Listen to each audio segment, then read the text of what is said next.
It was supposed to be just another transatlantic flight, London-bound, first-class cabin, the quiet hum of engines promising hours of peace.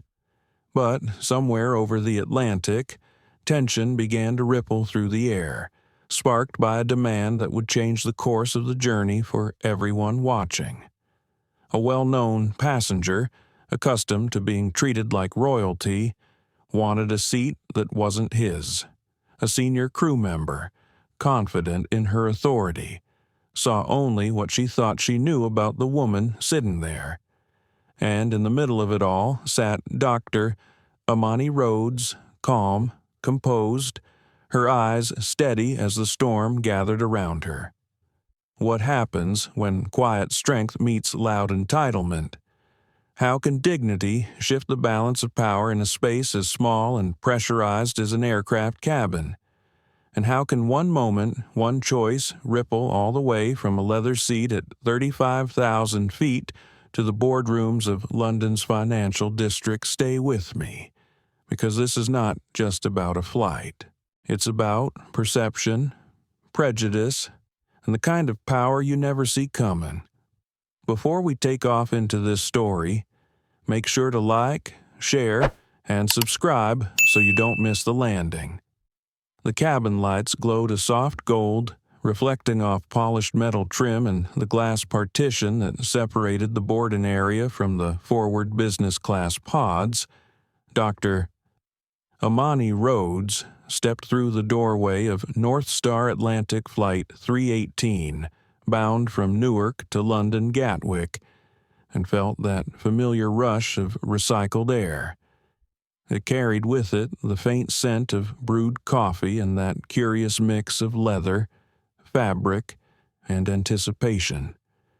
She had been on hundreds of flights in her career, but tonight, the moment she stepped aboard, she felt the weight of the week settle on her shoulders. In the past 7 days, she had packed up her father's apartment in Atlanta, sold furniture she once sat on as a teenager, and moved him into an assisted living facility that, while comfortable, still felt like surrender. The transition had been gentle but final. It left her feeling both relieved and hollow. Her seat assignment was 2A, not the most spacious suite on the aircraft, but one she chose with precision. It was by the window, forward-facing, angled just enough to give privacy from the aisle. On long-haul flights, Amani preferred this quiet corner, a place to think, to write, and sometimes to simply breathe without interruption.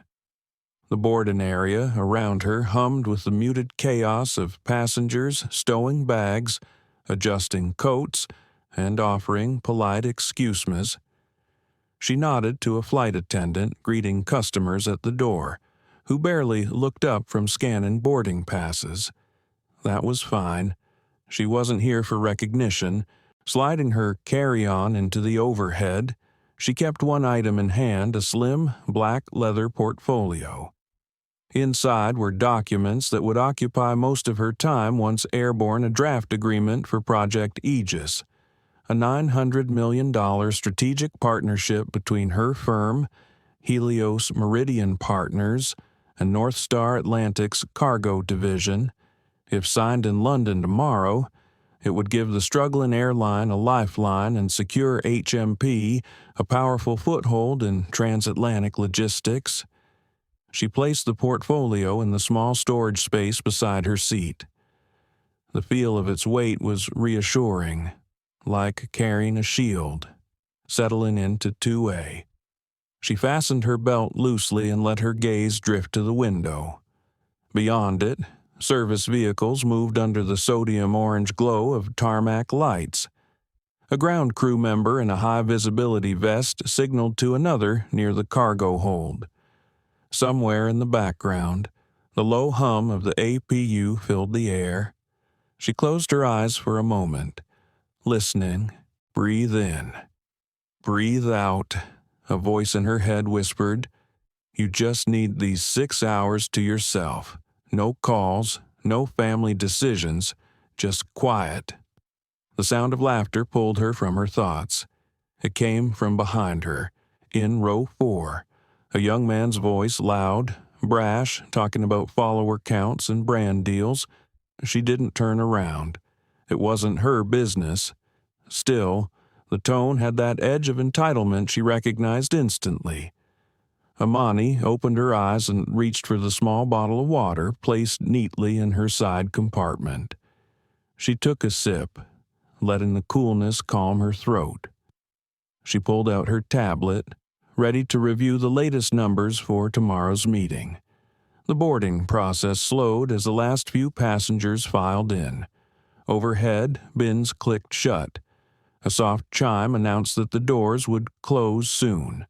Amani exhaled again. The cabin's energy began to settle.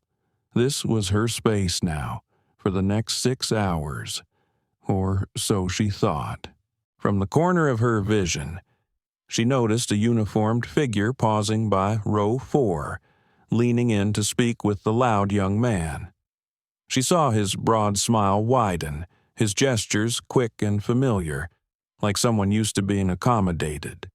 The flight attendant, tall, brunette, a little harried, nodded and offered him the kind of grin that said, "Let me see what I can do."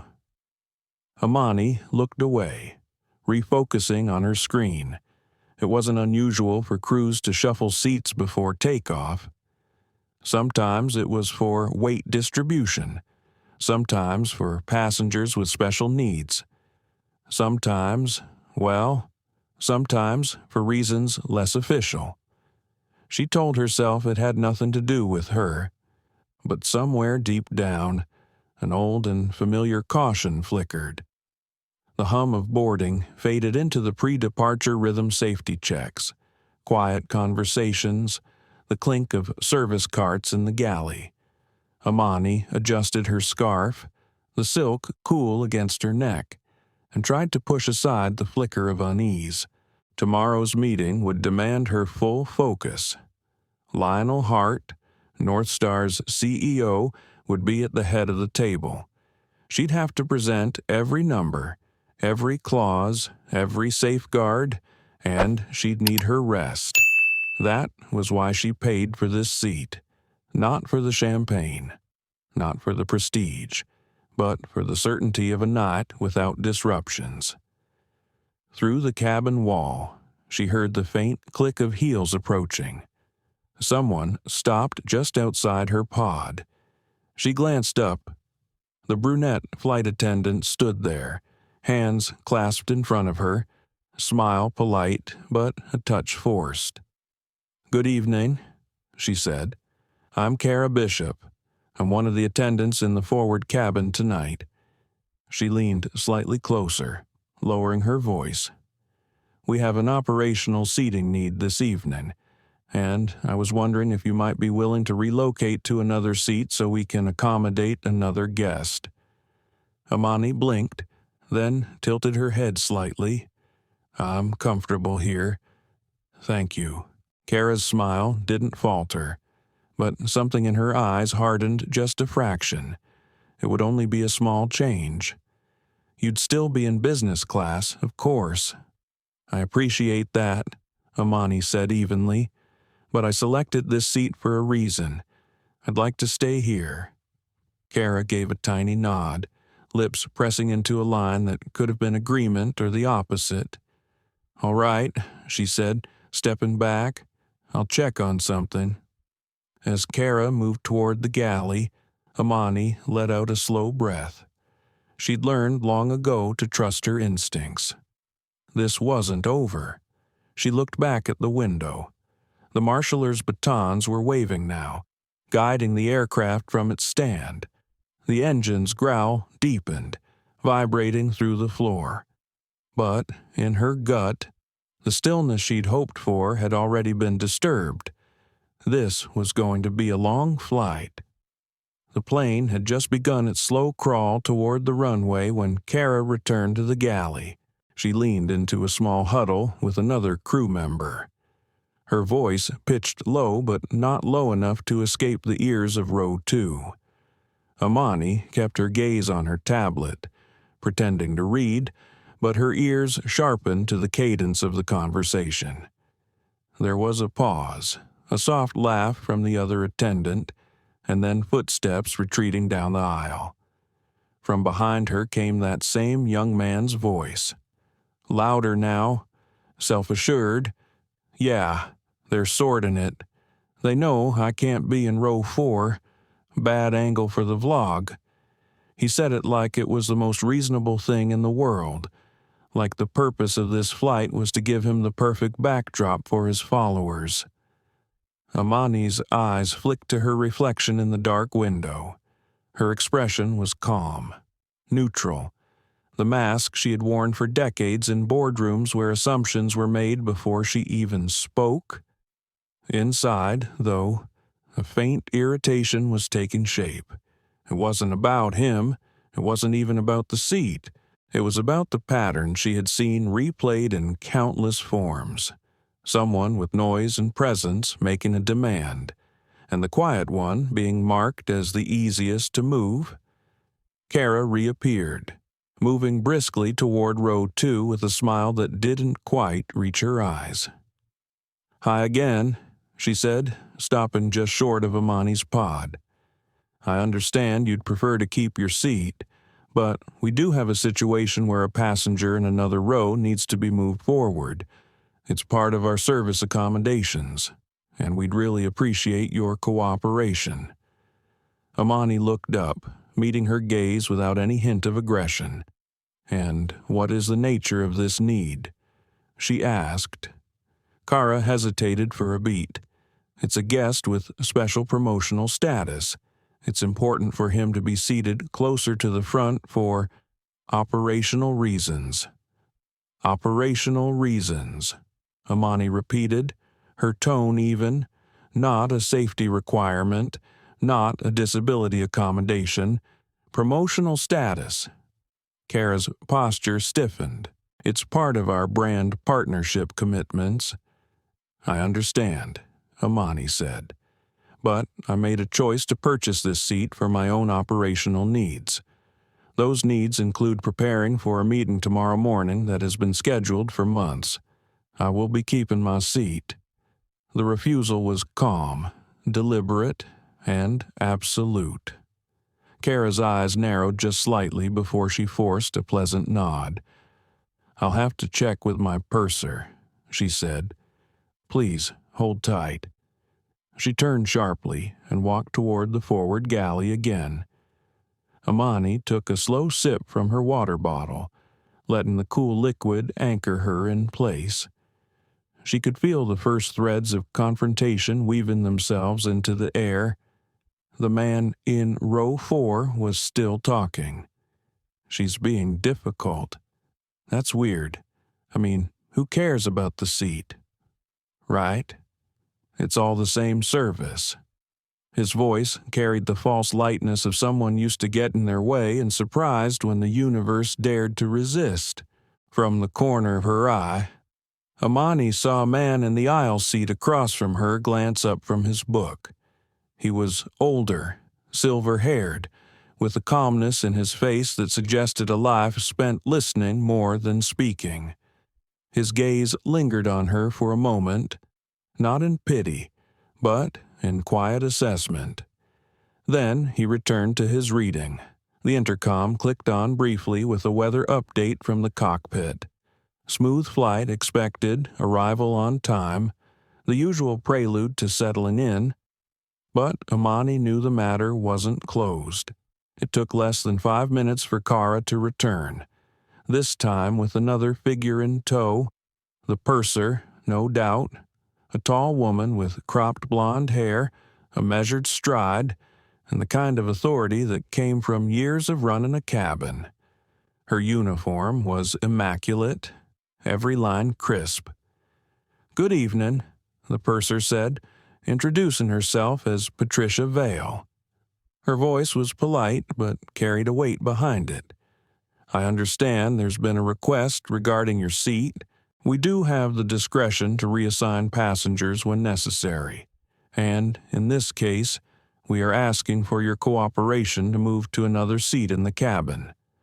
Amani kept her voice low, controlled. "Ms. Vale, I purchased this seat weeks ago. I selected it for specific reasons. I'm not inclined to move unless there is a genuine safety or accessibility need." Patricia's eyes held steady. "I'm afraid we can't disclose details about other passengers' needs. What I can tell you is that we require you to move. If you decline, we may need to ask you to deplane so we can resolve the seating arrangement before departure." The words landed with a thud between them. They weren't shouted, but they carried the unmistakable tone of a threat. A murmur rippled through the nearest rows. The man across the aisle, the silver-haired reader, closed his book and placed it in the seat pocket. He was paying full attention now. Amani's mind was calm, but beneath the surface, she felt the familiar split between the professional instinct to diffuse and the personal need to stand firm. This wasn't a negotiation she had sought, but it was one she recognized. And like every negotiation, it came down to leverage. She folded her hands in her lap. "Ms. Vale, if you're telling me that remaining in my purchased seat will result in my removal from the aircraft, then I'd like you to put that in writing for me, please. Include the reason, the policy citation, and your full name."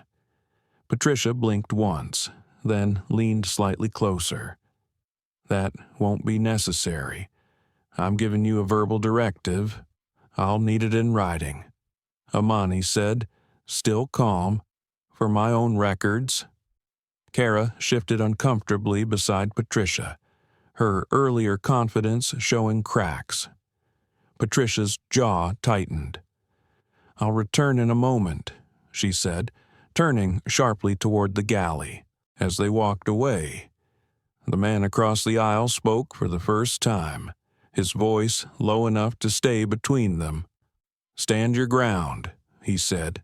"They're testing if you'll fold." Amani gave him a small nod of thanks. She didn't know him, but she recognized the quiet solidarity in his tone. She returned her gaze to the window, the city lights shrinking below as the plane began its turn toward the runway. But she knew they weren't done.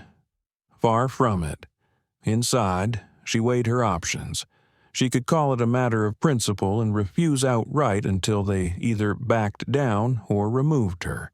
Or she could reveal just enough of her position to shift the power dynamic without escalating into spectacle. The decision would have to be made soon, and once made, there would be no retreat. The captain's voice came over the intercom, announcing takeoff in just a few minutes. But Amani knew her real takeoff, the moment the flight's trajectory would truly change, was still ahead.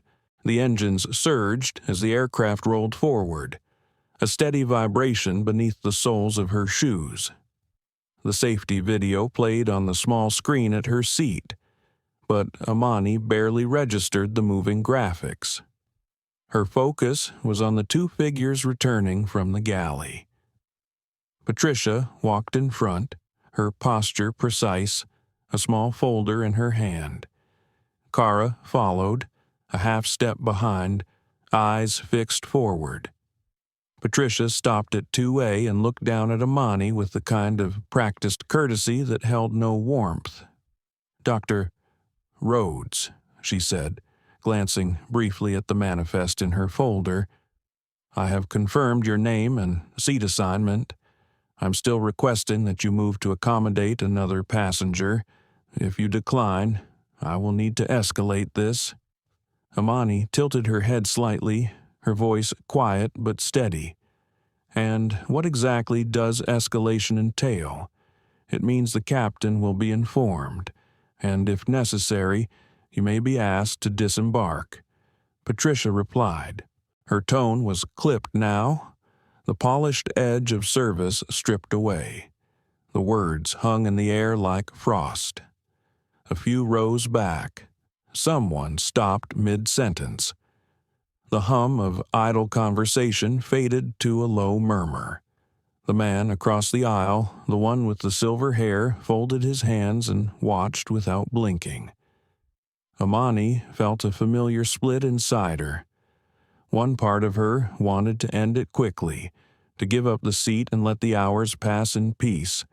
But the deeper, older part knew this wasn't just about tonight. It was about every boardroom where she'd been underestimated, every negotiation where her silence had been mistaken for weakness. And, more than that, it was about the meeting tomorrow, the deal that could change the trajectory of the very airline trying to move her now.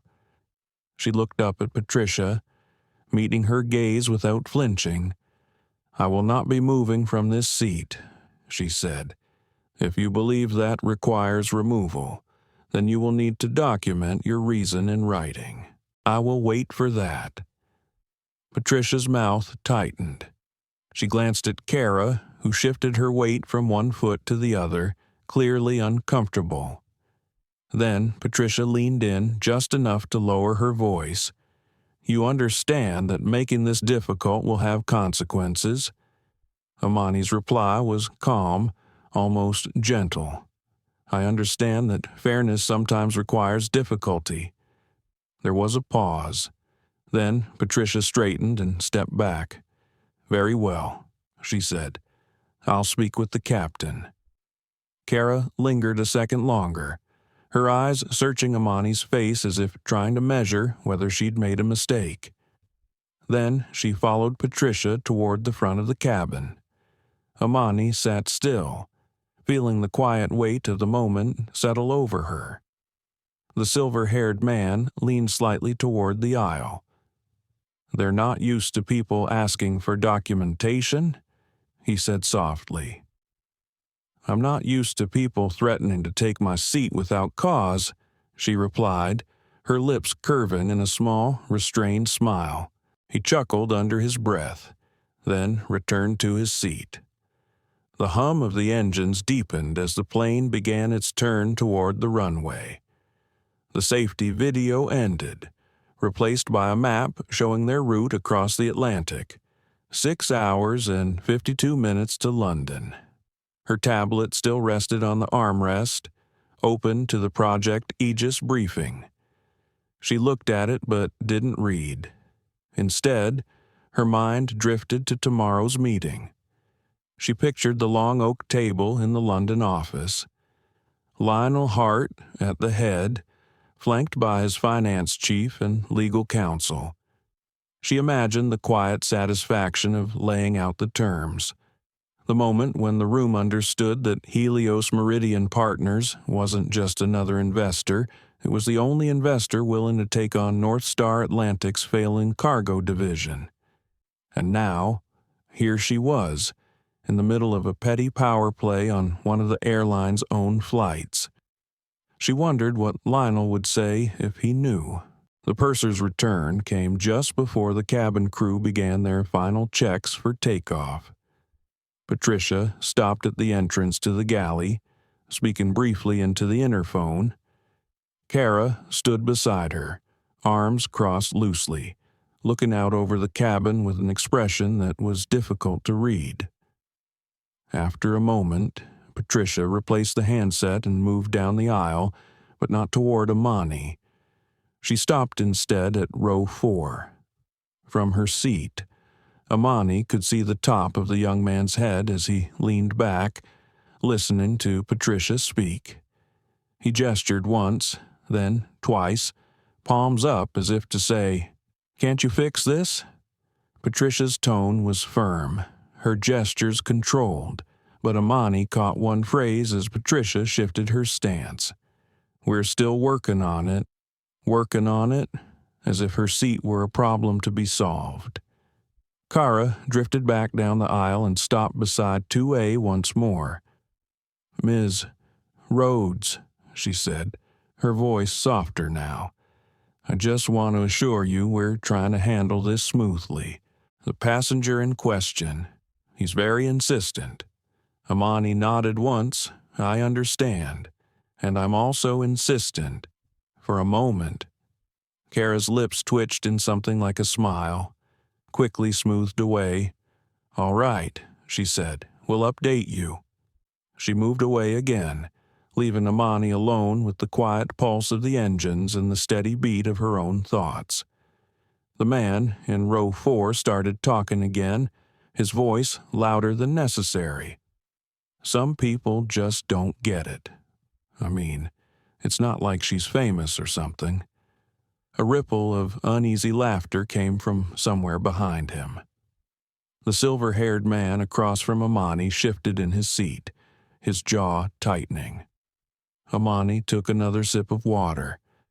She felt the pressure building, but she also felt her center holding. Years of navigating tension had taught her one thing: if you could keep your voice calm while others raise theirs, you'd already won half the battle. The captain's voice came over the intercom, crisp and warm. "Ladies and gentlemen, we've been cleared for takeoff. Cabin crew, please be seated." Patricia and Kara both took their jump seats at the front, facing the cabin. The nose of the aircraft dipped slightly as the engines roared to full power. The runway lights streaked past in quick flashes. The vibration underfoot turned into a steady climb. Amani leaned back in her seat, letting the G-force press her into the cushion. She closed her eyes briefly, not to shut out the situation, but to anchor herself in it. This was no longer just about comfort. It was about dignity, and perhaps, though she wasn't ready to admit it yet, it was about setting a precedent for what would happen in London tomorrow.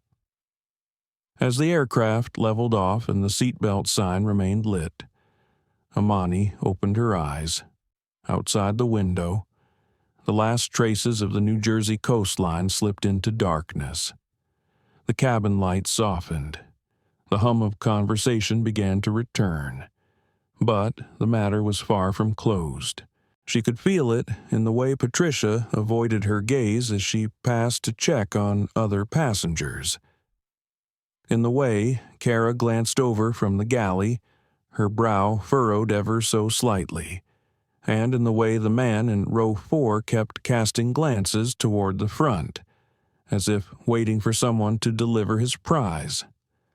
Amani rested her hands on the black leather portfolio beside her. If they pressed the issue again, she would decide in that moment whether to reveal what was inside. For now, she would wait. Sometimes the most strategic move was to let the other side believe they still had the advantage. She smiled faintly to herself. They had no idea. The seatbelt sign was still on when Patricia appeared again. Her expression was tight, as though she'd been rehearsing her next line in the forward galley. She had a small, laminated card in one hand and a folded sheet of paper in the other. Kara trailed behind, her arms crossed loosely, eyes flicking toward Amani, then away. Patricia stopped at 2A. "Dr. Rhodes," she began, her voice level. "I have spoken with the captain. I'm issuing a formal crew directive. This is an instruction from the flight's operating crew that you are required to follow. The directive is that you relocate from seat 2A to seat 4D. The words were measured, deliberate. Around them, passengers shifted in their seats. The murmur of conversation quieted again. Amani felt the weight of several pairs of eyes on her. She took a slow breath. And if I decline to follow this directive, Patricia's jaw tightened. Refusal to comply may result in removal from the flight, as well as possible consequences under federal aviation regulations. Amani let her gaze rest on Patricia's for a long moment. The silence stretched. In that pause, she weighed the cost. She thought about the early morning meeting in London. She thought about the months of negotiation leading to Project Aegis. And she thought about the quiet satisfaction on Zane Calder's face if he got what he wanted. Her voice, when it came, was calm. "I will need the reason for this directive in writing. Specifically, the operational or safety justification. That's not something we're required to provide in writing," Patricia said. Her tone was still polite, but the undercurrent had shifted from customer service to procedural authority. "Then I'm not required to comply," Amani replied. Kara shifted beside Patricia, glancing toward the cockpit door as if considering whether to retreat again.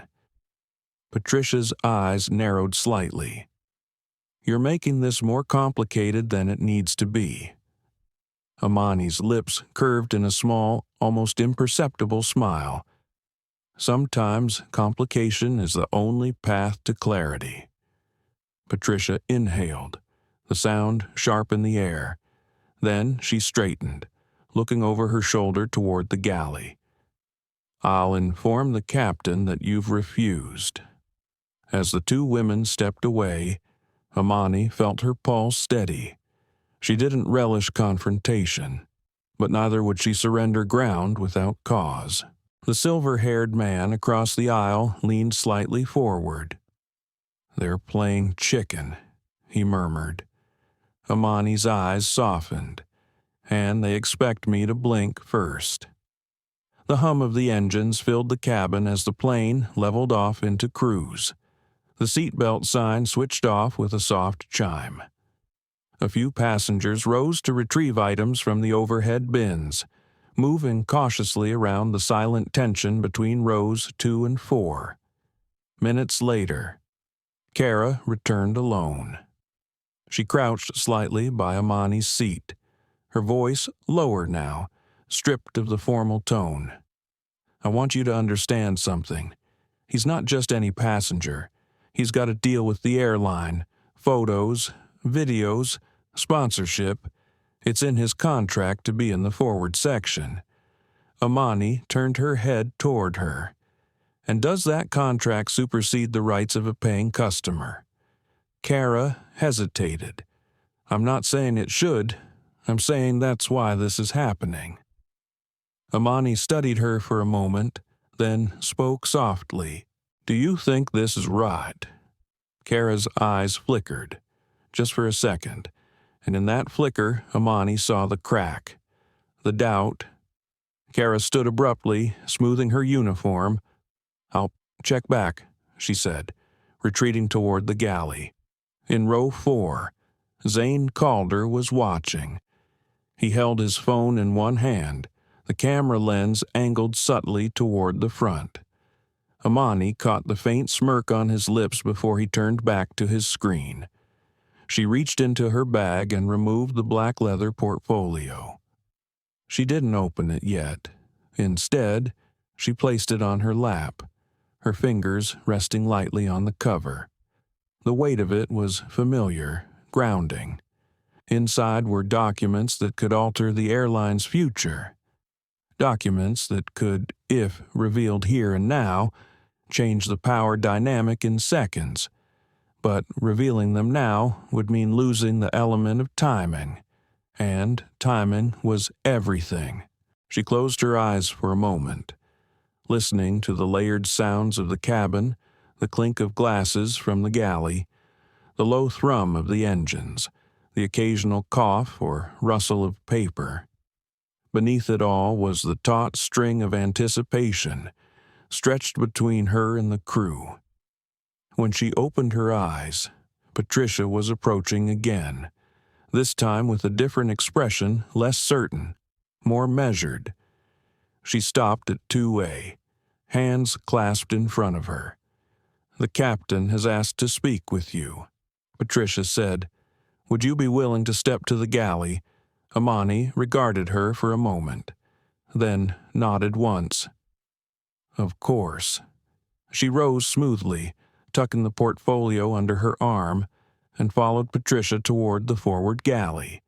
Kara was already there, standing slightly to one side. The captain stood in the doorway to the cockpit, a tall man in his late 50s with a calm, weathered face. "Dr. Rhodes," he said, extending a hand. His voice was steady, almost warm. "I'm Captain Harlan Reed. I understand there's a disagreement about seating." Amani shook his hand. "That's one way to describe it. I'm hoping we can resolve it without further disruption," Reed said. "The passenger in 4D has made a request to be moved forward for brand partnership obligations. Normally, we'd honor that by moving another passenger. In this case, you, and I have declined," Amani said evenly. Reed studied her for a moment. "I'm not here to force you, but I need to understand if there's a reason you specifically chose that seat. Is it a matter of comfort, medical need, or something else?" Amani's gaze was steady. "It's a matter of preparation. I have work to do on this flight that requires the space and layout of this seat. I selected it weeks ago for that reason. I also believe that paid passengers should not be displaced for promotional convenience." Reed nodded slowly. "I see." There was a pause. Patricia shifted slightly behind him. Kara stood very still. Amani considered him for a moment, then added, "Captain, if I may, there is another layer here, one that might be relevant to your airline's long-term interests." Reed's brow furrowed slightly, but his tone remained neutral. "Go on." She didn't open the portfolio. "Not yet. Tomorrow morning, in London, I'm meeting with your CEO and board to finalize a strategic investment. An investment that could determine the future of your cargo operations. If you think I'm moving seats for a social media photo, you're misjudging both me and the stakes of this flight." The silence that followed was thick enough to slow the air. Reed's eyes held hers for a long moment. Then he inclined his head slightly. "Understood," he said. "You'll remain in your seat." Patricia's mouth opened, then closed. Kara's eyes flickered in quiet relief. Reed extended his hand again. "Thank you for explaining. Dr. Rhodes." She shook it, then returned to her seat without a backward glance.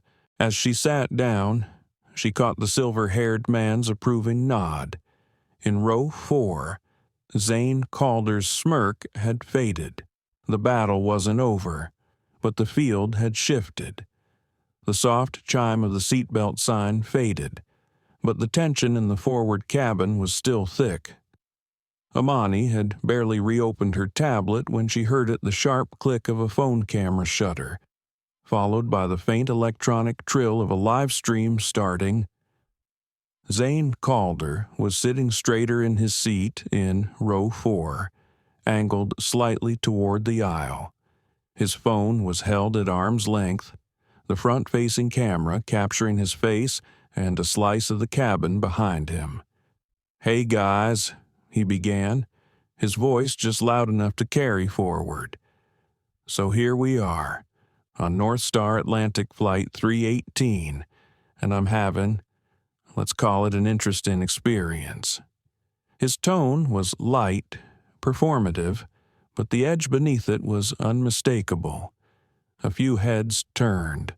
The silver-haired man across from Amani leaned slightly in her direction, his mouth tightening. Patricia was in the galley, her back to the scene, pretending to check service notes. Kara glanced over her shoulder, her brow furrowing. Zane continued. "I was supposed to be in the forward section. Contract says I'm up here for the brand partnership, but some people just don't care about agreements. They think they can just take up space meant for others." The word "others" hung in the air, sharp enough to slice. He didn't name her, but his camera angle made it obvious exactly who he was talking about. Amani could feel the heat of his gaze even though he never turned toward her. Her instinct was to ignore him, to give him nothing to feed on.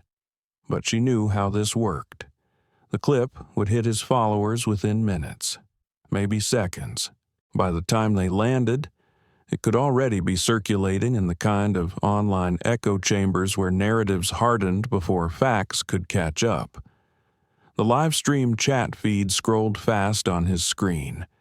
She caught flashes of comments.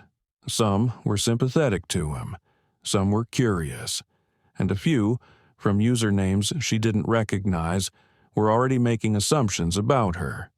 Her pulse thudded once, then steadied. She shifted her focus to the man himself. Zane's voice had taken on a mock-reasonable tone. "I'm not here to start drama," he said, smiling into the lens, "but you know me, I stand up for what's right. And right now, it's about honoring agreements and respecting the people who keep this airline in business." In the row behind him, a woman in a navy sweater leaned toward her travel companion.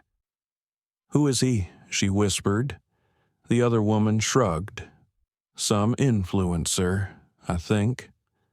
Patricia emerged from the galley, her expression alert now. She approached Zane and lowered her voice, but he kept the phone pointed toward her. "We're live. Patricia," he said cheerfully, "say hi to the followers. I'm asking you to keep filming to a minimum in the cabin." Patricia replied, her voice carefully neutral. "Sure thing," Zane said, then turned the camera back to himself without lowering it. "See, crew's doing their best. But some people—" His eyes flicked past the camera toward Amani, just for a fraction of a second. "Some people make it harder than it needs to be." Amani's fingers rested on the portfolio in her lap. The urge to open it and end this, right here, was strong. But ending it now would mean acting on his timeline, not hers. She drew in a slow breath, feeling the cool air of the cabin on the back of her throat. Arthur Kim's voice came softly from across the aisle. "He's baiting you," he said. "Don't give him the clip he wants." She nodded faintly. "I know." Zane wrapped up his segment with a promise to update everyone later and ended the stream. But the air he left behind felt heavier. A few passengers were looking at Amani now with open curiosity. Others avoided her eyes altogether. Kara came down the aisle with the drink cart.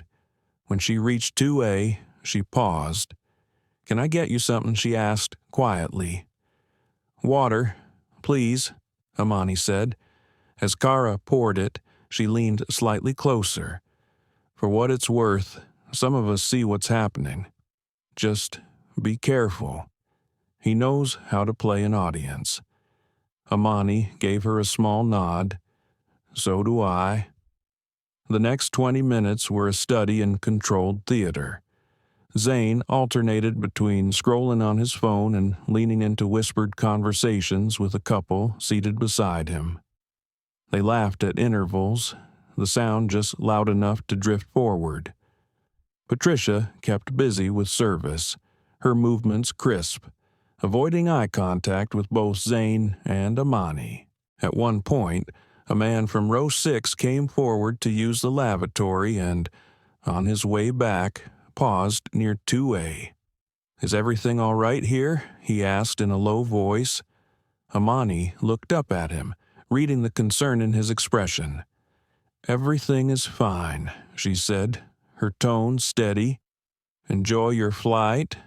He hesitated, then nodded and returned to his seat. But his glance back toward row 4 was unmistakable. The quiet solidarity mattered more than she expected. It reminded her that while voices like Zane's could be loud, they weren't the only ones in the room. She turned her attention to her tablet, forcing herself to focus on the Project Aegis documents. The numbers were familiar, the language precise, but her mind kept circling back to the social dynamics unfolding in the cabin. This wasn't just about a seat anymore. It was about how quickly perception could be shaped in a confined space, and how true leadership, revealed itself under pressure. The hum of the engines was constant. almost soothing. Outside the window, night stretched unbroken, the Atlantic invisible beneath the darkness. Inside, the forward cabin had settled into a tense equilibrium. Then Zane shifted again. He picked up his phone, scrolled briefly, and began typing. Amani caught enough of the screen to see her seat number mentioned in a post draft. Her jaw tightened. She looked away, choosing not to track every keystroke. Patricia appeared again, this time stopping by Amani's seat. "Dr. Rhodes, we'll be starting dinner service shortly. Would you like the beef tenderloin or the vegetable risotto?" "The risotto, please," Amani said. Patricia wrote it down without comment, but as she turned to go, she hesitated. "For the record, I appreciate that you've kept your composure," she said. Her voice pitched low. Amani studied her. "That sounds like you've seen others lose it in this situation." Patricia's eyes flickered. Then she moved away without answering. Dinner service unfolded with quiet efficiency. The risotto was fragrant with herbs, steam curling into the cool cabin air.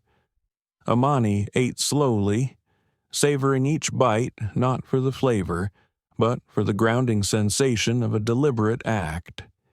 It was a small claim of normalcy in an environment tilted toward disruption. Across the aisle, Arthur ate in silence, occasionally glancing toward her. When the plates were cleared, the cabin lights dimmed slightly for rest.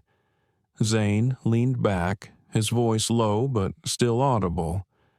"We'll see who's smiling when we land," he said to no one in particular. Amani closed her eyes briefly, letting the words slide past.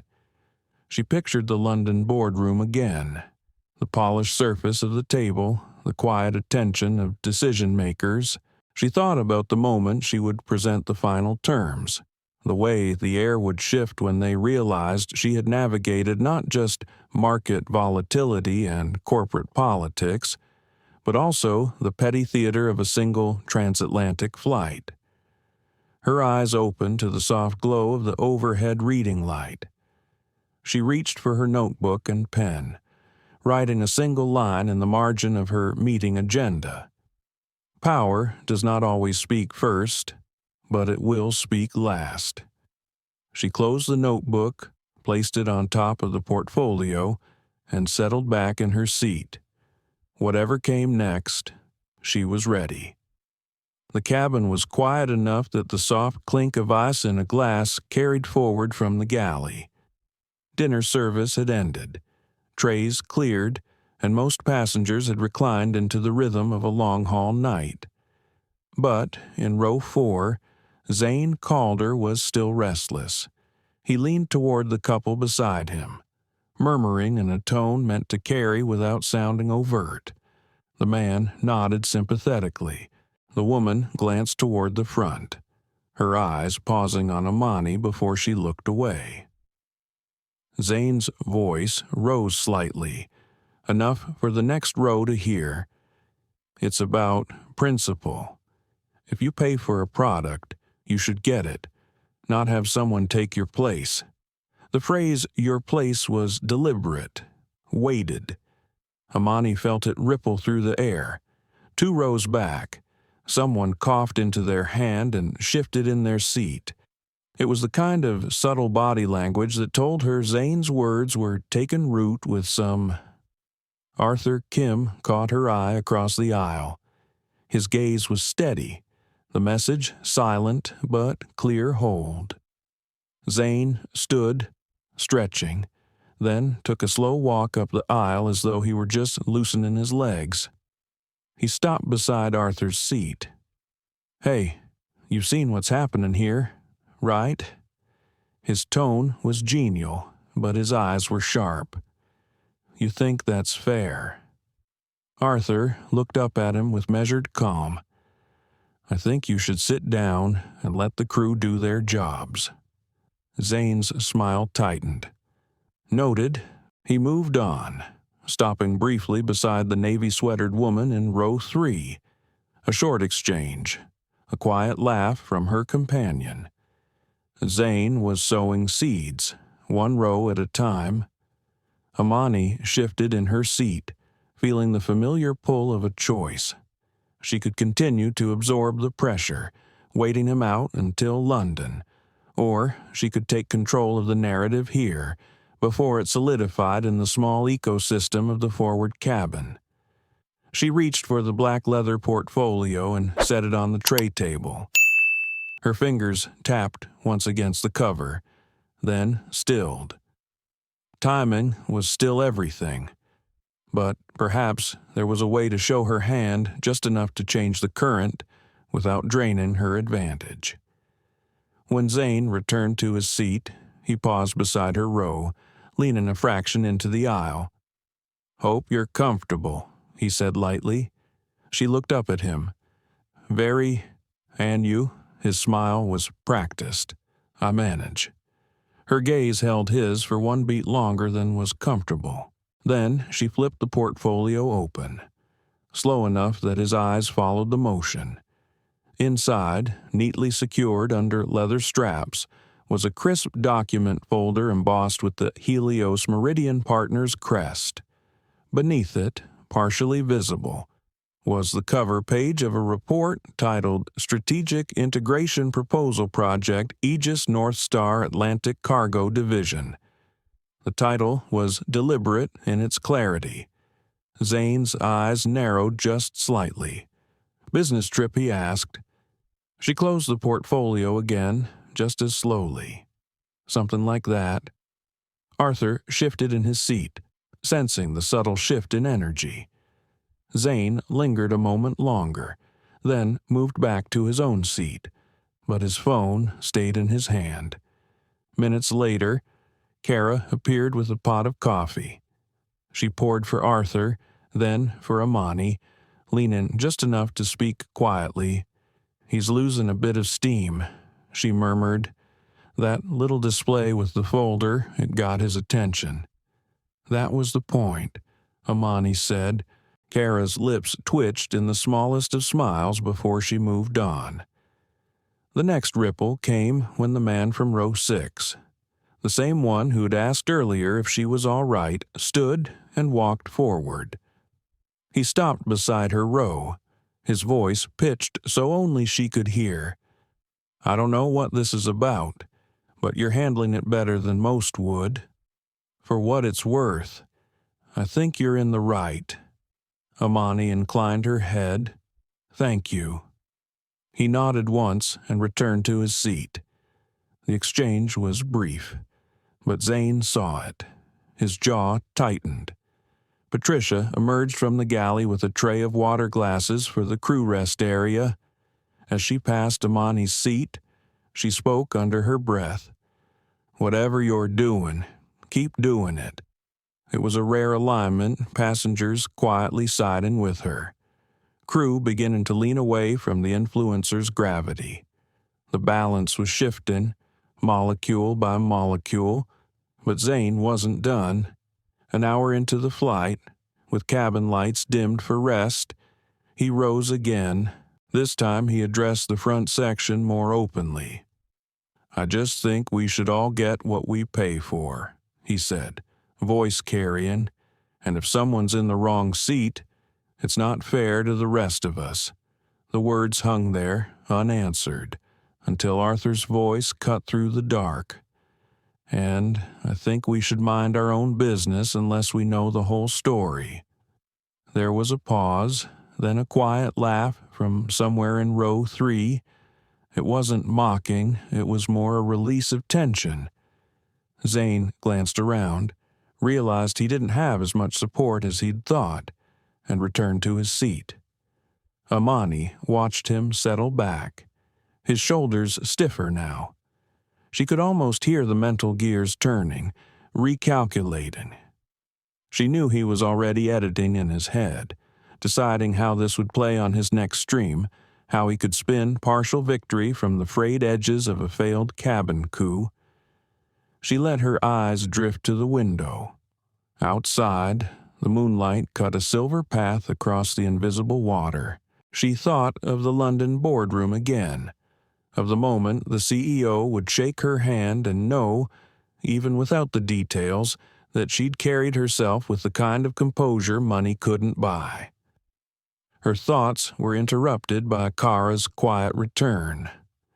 "We'll be serving breakfast about 90 minutes before landing," she said. "Do you want me to hold yours if you're asleep?"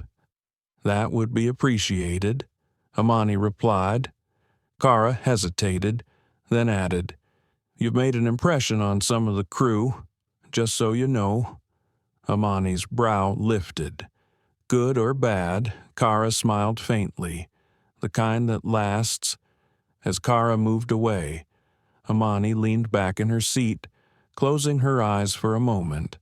The portfolio rested on the tray table still closed, its contents untouched. She imagined the faces in the boardroom, the nods of understanding when she recounted carefully.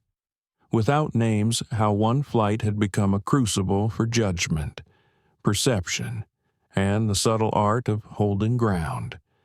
The cabin settled again. Zane was quiet now, scrolling on his phone without speaking. Arthur had turned on his reading light, the glow catching in his silver hair. The hum of the engines was steady, a heartbeat beneath the silence. Amani opened her eyes and reached for her notebook once more. She wrote a single phrase under the line she'd jotted earlier. "Control is not taken. It is kept." The ink was still drying when she closed the notebook and placed it back atop the portfolio. She could feel the eyes of the cabin still on her, but now the gaze was different, less probing, more curious. It was the look people gave when they sensed something unspoken, something larger than the visible exchange, and that was fine. Some truths were better revealed at the right moment, to the right audience. When they landed in London, that moment would come. For now, she let the engines carry them forward into the night. The cabin lights were dimmed to a soft amber glow, but there was nothing sleepy about the atmosphere in the forward section.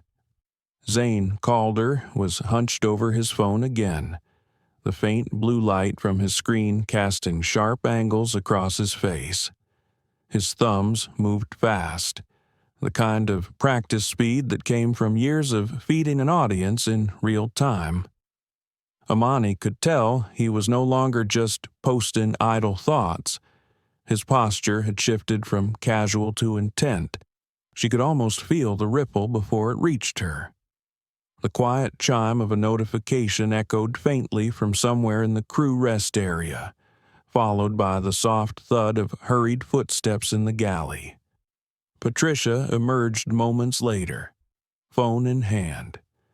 She didn't look at Amani at first. Her eyes were fixed on Zane. When she reached him, she bent slightly and spoke in a low voice. He smiled without looking up, nodded once, then went right back to typing. Whatever she had said, it clearly wasn't going to stop him. Arthur Kim leaned toward Amani. "Something tells me our friend just lit a fire online." Amani's lips curved slightly, and the oxygen is plentiful. From the galley. Kara returned carrying a water bottle for the passenger in 3C, but her eyes caught Amani's. She paused for half a second, a subtle signal that something was brewing. The signal became fact when Patricia's voice came over the interphone, low but urgent, calling the cockpit. A minute later, the purser reappeared, her expression tighter than before. She stopped by Amani's seat. "Dr. Rhodes," she began quietly. "This is just to keep you in the loop. Mr. Calder has posted a series of updates tagging the airline directly. His posts are gathering attention." How much attention, Amani asked. Patricia hesitated. "Enough that our corporate communications team just contacted the flight deck." Amani took a sip of her coffee. "I see. She didn't have to ask for details. She knew exactly how this worked. Someone with Zane's following could stir a storm in minutes. The airline's social media team would already be scrambling to draft holding statements, scanning passenger manifests, and weighing whether to reach out mid-flight. The irony was that the more they reacted, the more leverage Zane would believe he had. But leverage was a tricky thing. It could look like power right up until the moment it collapsed under its own weight. Across the aisle, Arthur spoke quietly. He is playing to a crowd that can't see the whole picture. That's the only crowd he knows how to play to. Amani replied, "In row 4. Zane adjusted his seat, angled his phone toward the aisle, and hit record again. This time he didn't bother lowering his voice. "So, here's where we are," he began, his tone a blend of frustration and showmanship. "Halfway over the Atlantic, and the airline has decided that contracts don't matter. I've been told to sit tight while someone else enjoys the seat I was supposed to have. And when I try to share that with you all, they want me to be quiet. Imagine that." 2 passengers in row 3 turned to glance at Amani, then back at Zane. The story was being shaped in real time, and she was the silent figure at its center. She reached for her portfolio, placed it on the tray table, and opened it again. This time, she didn't just flash the cover. She pulled out the top document and set it squarely where anyone passing could read the heading. Strategic Integration Proposal Project, Aegis Confidential, prepared for NorthStar Atlantic Cargo Division. It was bait, but also a line in the sand. The few passengers who noticed gave it longer glances than before. Arthur's eyes narrowed in approval. Patricia, passing with the beverage cart, caught sight of the document and stopped briefly. "That's quite specific," she murmured. Amani met her gaze evenly. Sometimes clarity's helpful. 15 minutes later, the interphone chimed again. This time, Patricia came directly to Amani. "The captain has asked if you'd be willing to have a brief conversation once we reach cruise stability. Corporate is requesting context." "Of course," Amani said. "I will be glad to speak with them." The purser nodded, her expression shifting just slightly as though she had just confirmed something to herself. Meanwhile, Zane was doubling down. His latest post flashed on the phone of the man in 3A, who showed it to his seatmate with a raised eyebrow. The headline was inflammatory, the kind designed to rack up engagement fast. It mentioned her seat number again, tagged the airline twice, and hinted at preferential treatment without naming her outright. The words preferential treatment landed differently for different ears. For some, it was about money, for others, about race, and for many, it was just the kind of ambiguity that kept them watching. Arthur broke the silence. "Do you plan to correct the record when the record matters to the right people?" Amani said. Outside the window, the Atlantic stretched unbroken, moonlight painting the clouds in silver. The steady hum of the engine seemed almost at odds with the undercurrent of human drama playing out in a space barely 30 feet long. It was another half hour before Patricia returned, motioning for Amani to follow her toward the galley. Kara was there, leaning against the counter.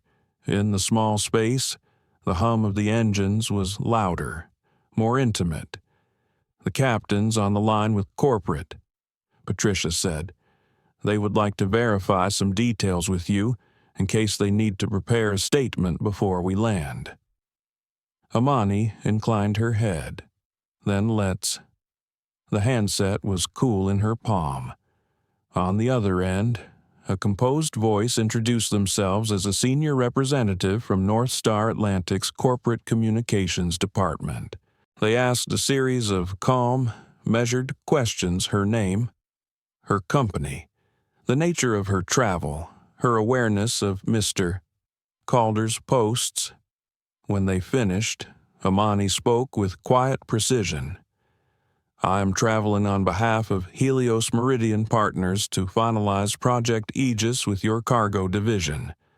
My seat assignment was confirmed well before departure. I have not engaged Mr. Calder, though he has chosen to engage me publicly. I trust your team will decide how best to address that."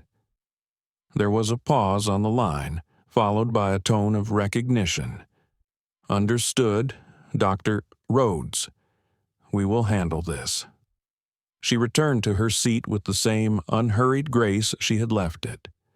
Zane glanced up as she passed, searching her face for any sign of discomfort. He found none. The rest of the cabin seemed to sense a shift. The conversations quieted. The glances toward row 4 became less frequent. Even the couple Zane had charmed earlier seemed more interested in their in-flight movie than in his running commentary. Arthur's voice was low but certain. "That, I believe, was the beginning of the end."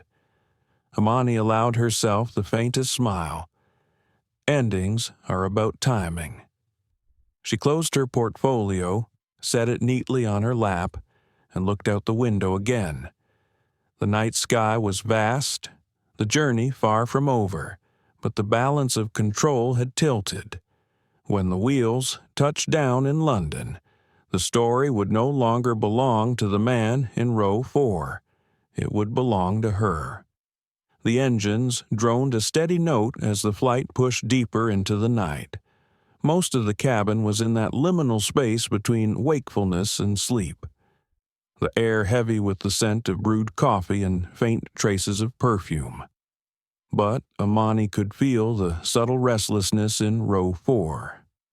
Zane Calder's leg bounced under his table, a restless staccato that betrayed his calm facade. He was watching her again, not openly, but in those brief glances when he thought she would not notice. Something in his posture told her he knew the balance had shifted. The crew was cooler toward him now, and even his earlier allies in the cabin had retreated into polite distance. He tapped his phone once more, lifting it just high enough to record himself in the dim light. "So here's the latest," he said quietly, but loud enough for the microphone. "Corporate wants to sweep this under the rug. They're protecting their own. We'll see if they're ready for the fallout when we land." Arthur Kim looked up from his book and caught Amani's gaze. "He is digging deeper. He thinks the whole is a stage," she replied. She could sense that he was crafting a final act for his audience. It was not enough for him to have stirred the air mid-flight. He needed an ending that could go viral, and for that, he would have to draw her into the spotlight. It came faster than she expected. 10 minutes later. Zane rose from his seat and moved down the aisle toward her, phone in hand. The recording light glowed faintly red. He stopped at her row, turned slightly so the camera would capture both their faces, and spoke with theatrical civility. "Dr. Rhodes, is it, since you seem comfortable in my seat? Perhaps you'd like to explain to my audience how that came about." The cabin stilled. Even the hum of the engine seemed to fade in that moment. Amani looked at him, then at the lens. Her voice was calm, steady. "This is not your seat, Mr. Calder. It is mine, and this is not the place for your performance." Zane's smile tightened. "So you won't answer? That's fine. I think the silence speaks volumes." Arthur's voice came from across the aisle, low but carrying. "What speaks volumes is using strangers for content they didn't consent to." A ripple of agreement moved through the rows. Someone in 3C murmured. Exactly. Zane hesitated. The moment was not landing the way he had planned. He pivoted, raising his voice just slightly. Ladies and gentlemen, I just want you to see how they treat paying customers. Amani reached for her portfolio, opened it, and, without breaking eye contact, lifted the top document so the heading was visible to both Zane and his camera. Strategic Integration Proposal Project, Aegis Confidential. You may want to end your recording now, she said evenly. Before you broadcast something your lawyers would rather you did not. There was a pause so sharp it seemed to cut the air. Zane's phone wavered slightly. His eyes flicked to the heading, then back to her face. For a moment, the performance mask slipped, replaced by calculation. He lowered the phone, but the damage was already done. A few passengers in nearby rows had caught the title of the document and exchanged looks. One leaned toward another, whispering, "That's the cargo deal, isn't it?"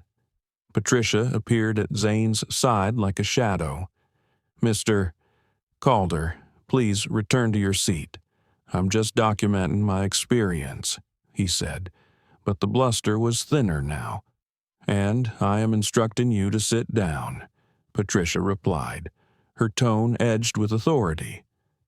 Zane glanced around, searching for the easy sympathy that had come so readily earlier in the flight. It was not there.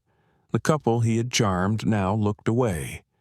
The man in 3A was scrolling his tablet, uninterested. He returned to his seat, muttering something under his breath, but the camera stayed off this time. Amani closed the portfolio and rested her hands on top of it. Arthur tilted his head toward her. "Well played. It was just the truth," she said. From the galley, Kara emerged with a tray of tea service, moving quietly through the aisle. When she reached Amani, she set a cup in front of her and spoke softly. "You may have just ended his show." Amani smiled faintly. It was overdue. For the next hour, the cabin returned to a quieter rhythm. Some passengers slept, others watched movies or read.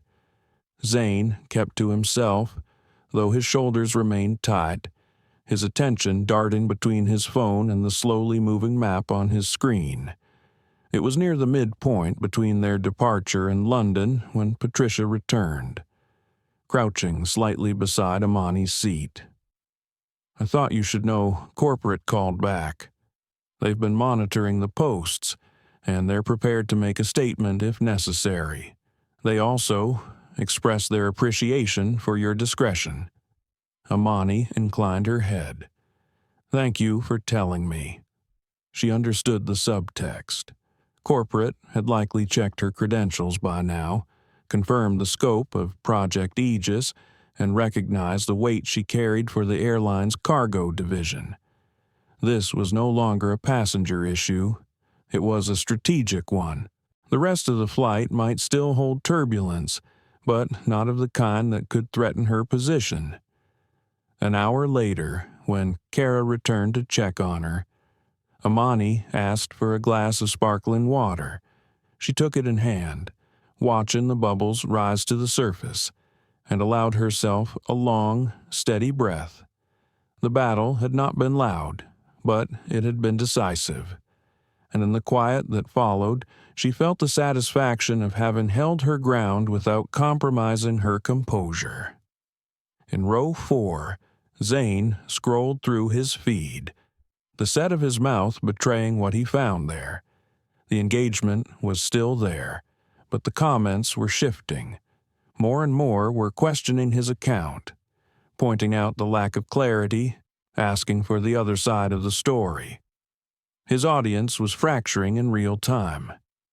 He glanced toward her again, but this time there was no challenge in his eyes, only calculation, as if weighing whether to approach her with some private olive branch before they landed. She met his gaze briefly, then turned back to the window, signaling the conversation was over.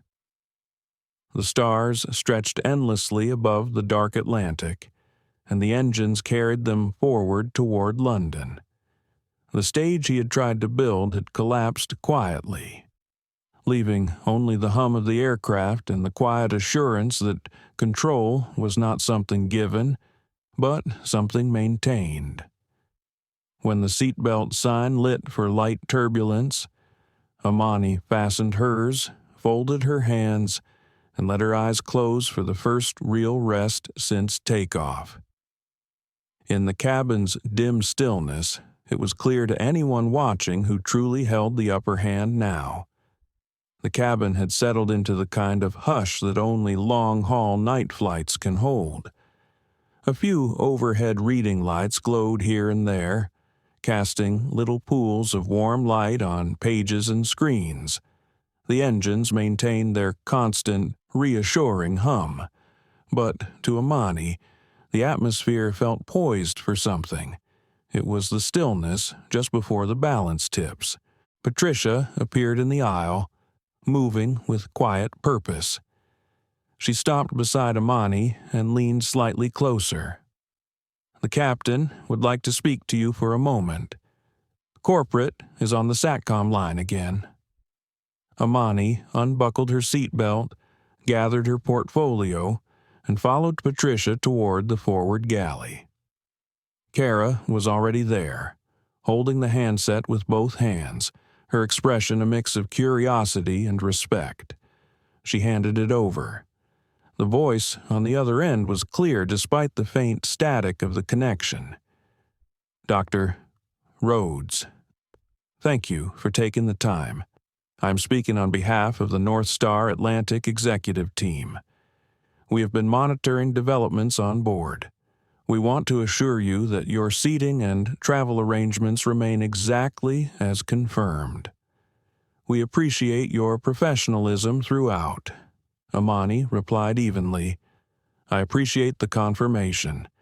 I hope the matter has not disrupted operations beyond this cabin." "It has been addressed," the voice said. "In fact, we have briefed the captain and purser to take necessary measures to ensure your comfort and privacy for the remainder of the flight." She could sense the layers beneath those words. This was not simply about comfort. This was about optics, about making clear to the crew that certain passengers could not be treated with anything less than care. It was also about sending a message to anyone watching the incident from afar that the airline understood exactly who they were dealing with. When she returned to her seat, Zane's eyes followed her. He was no longer pretending not to watch. There was a tension there now, not just in his posture, but in the way he seemed to measure her every movement. 5 minutes later, the captain's voice came over the PA, calm, professional, the kind of voice that could make any announcement sound routine. "Ladies and gentlemen, this is your captain speaking. We'd like to thank you for your cooperation tonight and assure you that all passengers are traveling under confirmed arrangements. Our priority is ensuring that each guest arrives comfortably and on time." It was a simple statement without naming anyone. But in the coded language of airline announcements, it was unmistakable. The captain had just anchored the authority of the seating arrangements, effectively closing the door on any public dispute. Arthur looked over his glasses at Amani and smiled. That was as direct as they can be without handing out name tags. "Exactly," she said. From row 4 came the faint sound of a phone being set down on a tray table. Zane was staring at the dark screen, scrolling slowly, as if hoping the feed would give him an opening that wasn't there anymore. The flight attendants resumed their service, and the mood of the cabin began to lighten. Passengers accepted drinks and snacks, some returning to conversations, others to their screens. Amani could feel the collective shift, the way people seemed ready to move past the incident, as though the authority of the captain's voice had cleared the air. But Zane was not finished. Not yet. His pride would not allow him to vanish into the quiet. He stood again, this time without his phone raised, and approached Patricia in the galley. Amani could not hear the words, but she saw the stiff set of Patricia's shoulders as she listened. When Zane gestured toward Amani's seat, Patricia's response was short and final. He returned to his row, his jaw tight. Arthur leaned closer and whispered, "He is beginning to realize the ground has shifted beneath him." "Once a story stops serving its author," Amani said softly, "it starts serving the truth." A subtle moment came when Kara, on her way past Zane's row, paused to adjust an overhead bin. She spoke just loud enough for the nearby passengers to hear. "We'll be arriving in London on time, and all confirmed seats will remain as assigned. Thank you for your understanding." It was a gentle echo of the captain's message, but it landed exactly where it needed to. The couple in row 3 smiled faintly, as if recognizing a quiet victory. The man in 3A glanced at Amani with a nod. For the next stretch of the flight, the tension continued to dissolve. Amani accepted another cup of coffee from Kara, savoring the warmth. Outside, the Atlantic was a vast black canvas, the stars scattered thickly across it. She let herself take in the steady rhythm of the journey, the knowledge that the most volatile part of the flight was no longer in the engines or the weather, but behind them. Zane, for his part, seemed restless. He scrolled, typed, deleted, scrolled again.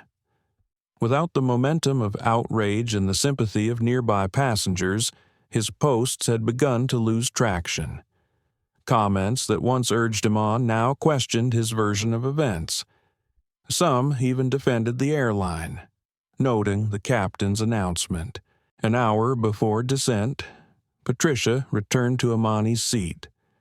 "Just so you're aware, corporate has arranged for discreet assistance for you upon arrival. You'll be met at the gate and escorted through the arrival process." "That is considerate," Amani replied. She knew this was not just about courtesy. It was about making sure the story ended exactly where the airline wanted it to at the gate, with her walking off the aircraft in control and any loose threads left on the tarmac. Arthur looked out the window toward the faint line of dawn. "We'll be over Ireland soon," he said. Amani followed his gaze. A thin blush of light touched the horizon, the first suggestion of morning. The night's drama was nearly over, and with it, the arc of control had completed its slow, quiet turn. As the cabin prepared for descent, Zane made one last attempt. He approached Amani's row, standing in the aisle with an expression that hovered between forced charm and reluctant concession. "I suppose," he began, "we could both agree to just move on from this." Amani looked up at him, her tone even, "I already have." He stood there a beat longer, then returned to his seat. For the rest of the approach, he kept his gaze fixed on the seat back in front of him. When the wheels finally touched down on the runway at Gatwick, the cabin broke into soft applause, not for the incident, but for the journey's end. Amani joined in politely, her mind already shifting to the meeting ahead, to Project Aegis, to the work that had brought her here. The door opened, and a pair of uniformed ground agents stepped inside. One approached her seat with a quiet greeting. "Dr. Rhodes will escort you through the terminal." She gathered her portfolio, thanked Arthur for his conversation, and stepped into the aisle. Behind her, the murmur of passengers collecting bags filled the cabin. She did not look back at row 4. As she stepped off the aircraft, the cool morning air met her face. It carried none of the tension from the night before, only the clarity of a new day. Whatever storm Zane had tried to stir had dissipated somewhere over the Atlantic, leaving her exactly where she intended to be ahead of schedule, in control, and entirely unshaken. The jet bridge smelled faintly of metal and cool morning air. Amani stepped into it with her portfolio secure under her arm, her stride calm and deliberate. Behind her, the murmurs of passengers eager to start their day mixed with the soft hiss of the aircraft systems winding down. The two uniformed ground agents moved at her sides, their presence neither imposing nor flashy, but unmistakably purposeful. As they emerged into the terminal, the light was different, softer than the harsh LEDs of the cabin, tinged with the pale gold of early London morning. She registered the shift instantly, the way the air seemed to open up around her, the scent of coffee from a nearby kiosk cutting through the sterile airport atmosphere. Then she saw them. Just beyond the security barrier, a cluster of people holding phones in that half-raised posture that is not quite filming, but ready to become so. Most were probably travelers with nothing to do while waiting for their own connections. But she recognized the practiced angle of one camera, the kind that suggests the operator is not here by chance. Patricia had warned her before deplaning that word had leaked. The airline had been careful, but a single post mid-flight from someone with Zane's following was enough to draw curiosity. Even if his version was losing steam online, the mere hint of an onboard dispute involving a well-known influencer was bait for the right audience. The ground agents adjusted their formation slightly, giving her a bit more space on either side. One of them, a tall woman with a clipped accent, leaned in just enough to say, straight through customs, "Dr. Rhodes, we have clearance for priority processing." Amani inclined her head in thanks and kept walking. The key now was not to appear hurried. Confidence was not just a feeling, it was choreography. Every step, every angle of her chin had to telegraph that she was here for reasons beyond any petty squabble. They moved toward the immigration counters, where a separate lane waited. She caught a glimpse over her shoulder. Zane had emerged from the jet bridge, pulling his carry-on, a camera still hanging from one wrist. He looked around as though searching for the same audience he'd hoped to command on the aircraft. But here the dynamic was different. Without the captive setting of the cabin, he was just another traveler among dozens spilling into the terminal. Amani passed through immigration in minutes. The officer glanced at her passport, tapped a few keys, and waved her through with a polite, "Welcome to the United Kingdom." The ground agents led her toward baggage claim, though she had only a single checked case. As they waited for the carousel to turn, one of them received a message on a discreet earpiece. "They are ready upstairs," he told her. She understood. Corporate had set up a private lounge meeting before her driver took her to the city. It would be the moment to debrief, align narratives, and ensure the airline's version of events was locked before any external story could gain traction. When her bag appeared, she retrieved it herself, an intentional choice. She did not want the optics of being handled as though she were too important for the ordinary motions of travel. Instead, she simply nodded to the agents and followed them through a service corridor toward an elevator marked Staff Only. The lounge was hushed, its furnishings understated in cream and navy. A view of the tarmac spread beyond the floor-to-ceiling windows, where other flights taxied and lifted into the pale sky. A man in a tailored suit rose as she entered. "Dr. Rhodes, Thank you for agreeing to meet. I'm Daniel Harcourt, Director of International Operations for NorthStar Atlantic." They shook hands, his grip firm but not overbearing. He gestured to a small seating area where coffee and fruit had been laid out. "I'll be brief. We are aware of the posts Mr. Calder made during the flight. We've taken measures to ensure they do not gain further traction. Our social media team has already seeded positive passenger accounts from the same flight, highlighting the professionalism of the crew and the uneventful nature of the journey." Amani listened without interruption. She knew this was part of the cleanup playbook, flood the narrative with alternative versions before one can settle as fact. Harcourt continued, "Our priority is maintaining our relationship with Helios Meridian partners, particularly in light of Project Aegis. We want to assure you that the incident will not overshadow that partnership. I appreciate that," she said, "and I also appreciate the professionalism of certain members of your crew who de-escalated the situation." He nodded. "We have noted their actions and will ensure they are recognized. Conversely, any inappropriate behavior has been addressed internally." She understood the phrasing. Addressed internally meant disciplinary measures, perhaps even dismissals, but wrapped in the language of corporate discretion. From the window, she caught sight of Zane being stopped briefly by airport staff at a public exit. It was nothing formal, just a request to check something on his declaration, but it delayed him long enough for the small crowd to drift away. His opportunity to create an arrival scene narrative evaporated in those extra minutes. Harcourt followed her gaze.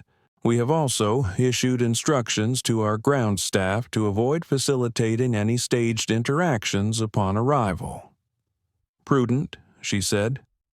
They spoke for another 15 minutes, aligning on key talking points should any media inquiry reach her directly. She agreed to provide no comment beyond confirming her satisfaction with the flight and the airline's handling of her travel. It was the cleanest way forward, no fuel for speculation, no public contradiction, just closure. When she finally left the lounge, the agents guided her to a private car waiting on the service road. London's morning traffic was already building, but inside the car, the world was quiet. She watched the city unfold through the tinted glass, the familiar blend of history and modernity passing in steady rhythm. She thought about the hours over the Atlantic, the pressure of staying composed under the eyes of both passengers and an opportunist with a camera. There had been moments when she could feel the temptation to snap, to respond with sharpness instead of calm, but she had resisted, and now the reward was clear. The airline was in her debt. The narrative was hers to shape, and Zane's power had faded into background noise. Her phone buzzed. A message from a colleague at Helios saw something online about a flight incident. "Just noise," she typed back, completely resolved. "All good here. See you at the office." The car slipped onto the Thames embankment, the river catching the light of a sun still low in the sky. The meeting for Project Aegis would begin in a few hours, and she intended to walk in without a trace of the night's turbulence on her face. By the time they reached her hotel, she felt the weight of the journey ease. She tipped the driver, stepped into the marble-floored lobby, and moved toward the elevators. Her reflection in the polished steel doors showed a woman composed, unshaken, and ready for what came next. Somewhere, Zane might still be posting, still trying to wring one last drop of engagement from the story. But here, on this side of the Atlantic, his relevance was already fading. The real work, the reason for her travel, was just beginning. The conference room at Helios Meridian Partners' London office sat high above the city, its glass walls offering a panorama of rooftops and the serpentine curve of the Thames. Morning sunlight spilled across the long, polished table, glinting off water glasses and stainless steel carafes. The room was already half full when Amani stepped through the door, and every head turned. Not in surprise, but with the kind of subtle acknowledgement reserved for someone whose reputation precedes them. She had taken the time to compose herself completely before arriving. A crisp charcoal suit, silk blouse in muted teal, hair smooth and pulled back, every detail deliberate, every thread sending the same message: I'm here to do business. Her London counterpart, Helena Voss, rose from her seat at the far end. Helena was tall, with sharp Scandinavian features and a voice that could cut through noise without ever sounding rushed. She crossed the room to greet Amani with both hands. "We have been hearing about your flight," she said, her tone pitched low. "It seems you handled the situation with remarkable poise." Amani smiled faintly. It was an uneventful journey in the ways that matter. Helena's eyes held a glimmer of amusement. "And yet, uneventful in your hands seems to mean something different than for most. Come, sit. We have much to cover." As they settled, Amani noted the presence of two NorthStar Atlantic executives at the far side of the table. It was not unusual for them to be in the room when a major partnership was on the table, but the timing was telling. This was not just about Project Aegis. This was also about optics, about demonstrating that the airline valued and respected the people behind their most critical deals. The meeting began with Helena outlining the agenda. They would review final terms, confirm capital allocations, and set a public launch timeline. But before diving into the numbers, Helena gestured toward one of the NorthStar executives, a man in his early 50s with a calm, deliberate demeanor. "This is Jonathan Pell, Senior VP for Strategic Partnerships," Helena said. "Jonathan wanted to make a few remarks before we begin." Pell inclined his head toward Amani. "I wanted to acknowledge that our company owes you thanks. We were made aware of a situation on Flight 318 that could have escalated unnecessarily. The fact that it did not, and that it concluded with dignity and tact, is in large part due to your restraint. That kind of professionalism does not go unnoticed, and it certainly factors into the trust we place in our partners." There was a murmur of assent around the table. Amani met Pell's gaze evenly. "I believe in keeping focus where it belongs. Distractions are a luxury high-value projects cannot afford." Helena tapped her pen against a notepad, her smile subtle but approving. "Precisely the mindset we need for the months ahead." The conversation turned to strategy. Amani walked them through her projections for the rollout of Project Aegis, illustrating how the alignment between Helios and NorthStar would allow for rapid penetration into key markets. Her voice was measured, her pacing deliberate, and even those who had heard her present before seemed to be leaning in a little closer. She could feel the undercurrent in the room, the quiet knowledge that this was a person who could navigate turbulence without spilling a drop. Halfway through, Helena called for a short break, as people stretched their legs and poured fresh coffee. One of the younger analysts approached Amani with a cautious expression. "I hope you don't mind me saying, but my sister works for NorthStar. She messaged me this morning saying that whatever people were saying online about that flight, the real story was very different." Amani lifted her cup. The truth tends to travel a quieter route. The analyst grinned. Still gets there, though. When the meeting resumed, the momentum felt even more solid. The terms were agreed upon with minimal adjustments, the timeline locked in, the press strategy outlined. By the time Helena declared the deal finalized, the mood in the room was a blend of satisfaction and anticipation. As they stood to shake hands, Pell stepped closer to Amani. "One more thing," he said in a low voice.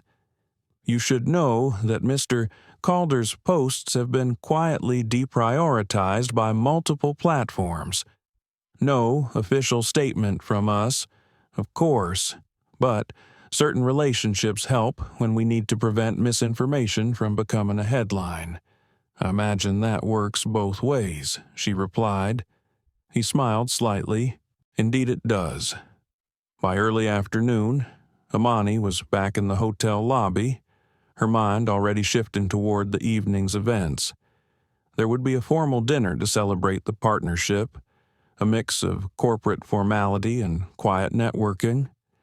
She would attend, make her presence known, and then disappear before the room grew too noisy with champagne and speculation. Upstairs in her suite, she stood by the window looking out over the city.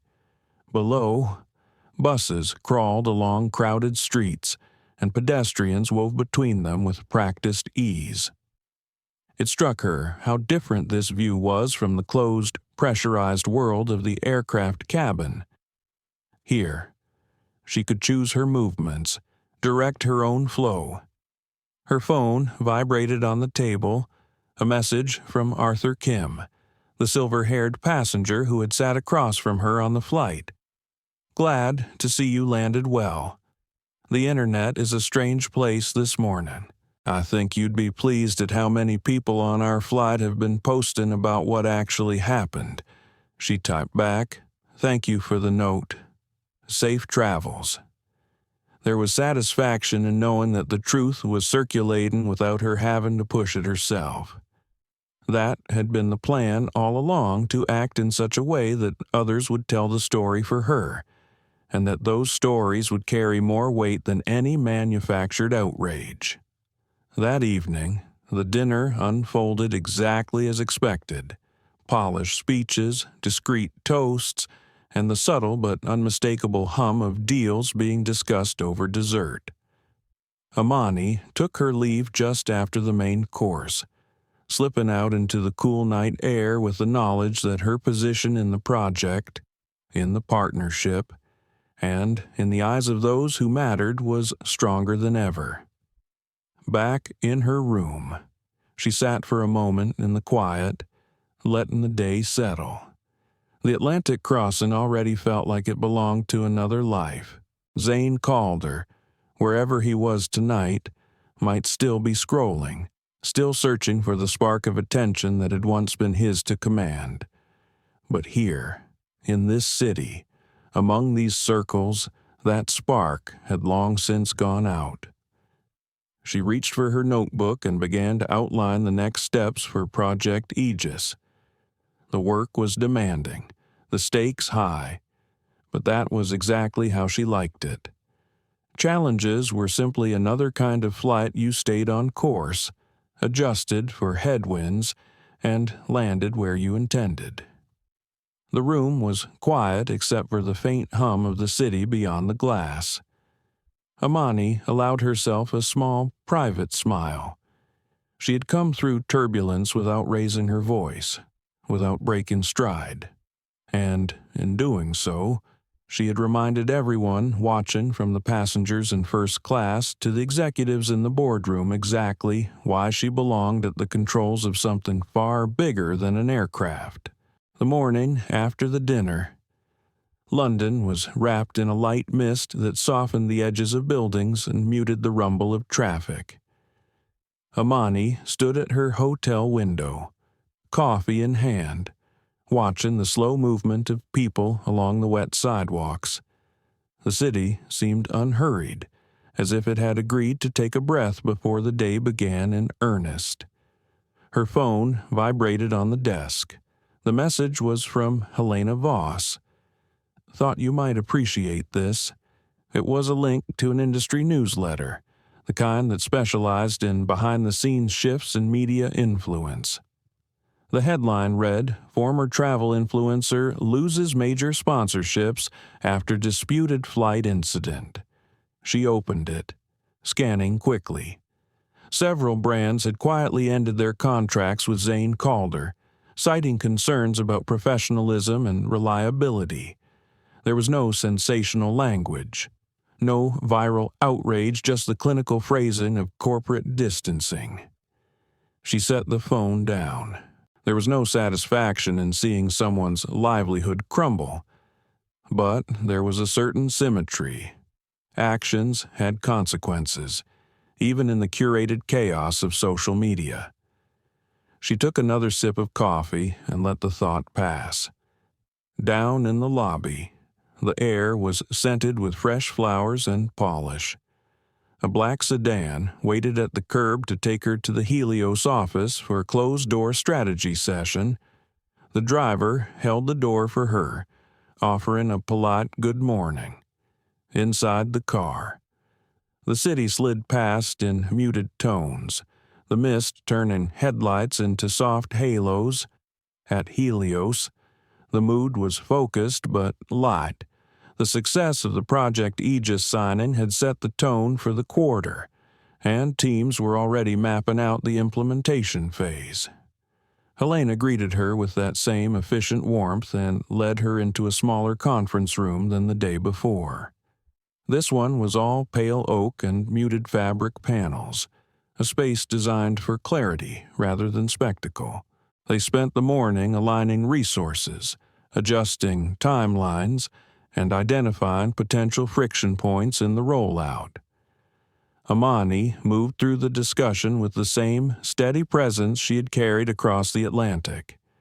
Every question was met with a clear answer, every proposal weighed and either accepted or refined. By the time they broke for lunch, there was a shared sense that they were ahead of schedule. Over a simple meal in the executive lounge, Helena leaned in slightly. "You should know. Word about the flight has made its way through certain circles. Not the public version, the real one. It has done more for your credibility than any press release could." Amani set down her glass. That was never the goal. "I know," Helena said, "which is why it worked. You don't chase the spotlight, but it seems to follow you when it matters." After lunch, there were only a few more hours of work before she was free. She declined an offer to be driven back to the hotel, choosing instead to walk a stretch along the Thames. The river was calm under the gray sky, the embankment dotted with people moving at their own paces, tourists with cameras, runners in bright jackets, a man feeding birds from a paper bag. She thought of the flight, of the moment Zane's voice had risen in that pressurized cabin. It had been such a small space to hold such a large wave of tension. In that moment, her instincts had told her to preserve her energy, to choose her ground carefully. That choice had not only contained the situation, but had quietly shifted the balance of power in ways that only became visible afterward. Her phone buzzed again. This time it was an email from Jonathan Pell at NorthStar Atlantic. "Just wanted to confirm that our internal review is complete. Both crew members involved have been reassigned away from premium cabins. We are instituting new training focused on bias awareness and passenger interaction. Thank you again for your patience and your example." She read it twice, noting the formal yet personal tone. This was as much about letting her know as it was about setting a record of acknowledgement. By late afternoon, she was back at the hotel, packing for her return to New York. Her flight would be in the morning, this time without ceremony or corporate escorts, just a seat, a few hours of quiet, and the Atlantic beneath her. She folded each piece of clothing with the same care she had taken with her presentation notes, her movements unhurried. Dinner that night was a solitary one at a small restaurant a few blocks away. She chose a corner table where she could see the door and the street beyond. The food was simple, the wine light, and the conversation around her a pleasant background hum. For the first time in days, she felt the absence of urgency. The deal was done, the turbulence behind her. On the walk back, the mist had lifted, revealing a clear night sky. The city lights shimmered on the river, and the air carried the faint scent of rain. She paused on a bridge, looking out over the water. Somewhere far below, currents moved unseen, guiding the river toward the sea. She thought about the invisible currents in her own life, the choices that seemed small at the time but carried her toward larger outcomes. In her room, she set her suitcase by the door and sat in the armchair by the window. The city stretched out before her, vast and indifferent. She took out her notebook and wrote a single line: "Stay the course. Adjust for headwinds. Land where you intend." It was not just about flights or business deals. It was about the quiet discipline of steering through moments that could easily pull you off track. She closed the notebook, switched off the light, and let the darkness settle. Tomorrow she would be back in the air, and soon after, back in the rhythm of New York. The headlines would move on, the online chatter would fade, and the people who mattered would remember only the part that counted, that she had been tested, and she had held steady. As she drifted toward sleep, the image of the Atlantic came to her vast, unbroken, and patient, like the ocean. Some truths did not need to shout to be heard. They simply were, and in their constancy, they shaped the world around them. In the end, the turbulence was never about the weather. It was about what happens when we choose to see or refuse to see the person in front of us. Dr. Amani Rhodes never raised her voice, never demanded the world bend to her will. She simply held her ground, and in doing so, reminded everyone that respect is not granted by status. It's earned by how we treat one another. For the crew members who let bias guide their actions, the consequences were swift and real. For Zane Calder, the fall from influence was quiet but complete. And for those watching passengers, executives, strangers online, a seed was planted that prejudice, however subtle, has no place in a world that depends on cooperation. We are left with a choice. Do we meet each other with assumptions, or with respect? Do we let the noise dictate the outcome, or do we trust in the quiet power of integrity? If this story moved you, if it made you feel, reflect, or even rethink, don't let it end here. Like this video, share it with someone who needs to hear it, and subscribe so you'll be with us for the next journey.